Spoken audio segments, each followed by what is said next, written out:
Whenever I've gotten the question, what's a good, reliable house plant, one of my go-to plants has been the Chinese evergreen or Aglaonema. And you can see some of these wonderful Aglaonemas right here. Now these are the old-fashioned Aglaonemas. They've been in cultivation for many, many generations, and their tried and true reputation is well-deserved as a great house plant.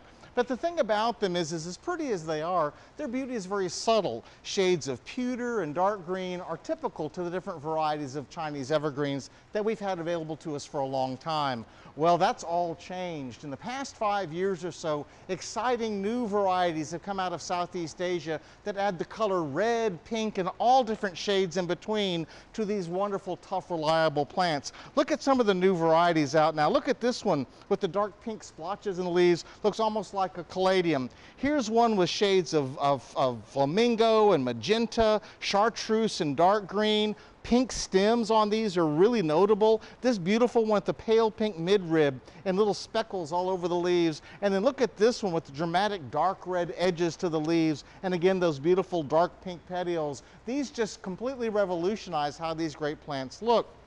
So when you go to the nursery these days, look for these new cultivars with this bright color in their foliage. Provide these plants with a bright window that gets a little bit of morning sun. If you put them outside in the summer, which they love, put them in a shady porch, no direct sun whatsoever to keep them happy. Let them dry slightly between waterings, and these plants will reward you with great performance for years to come. Forget it growing. I'm Dan Gill with the LSU Ag Center.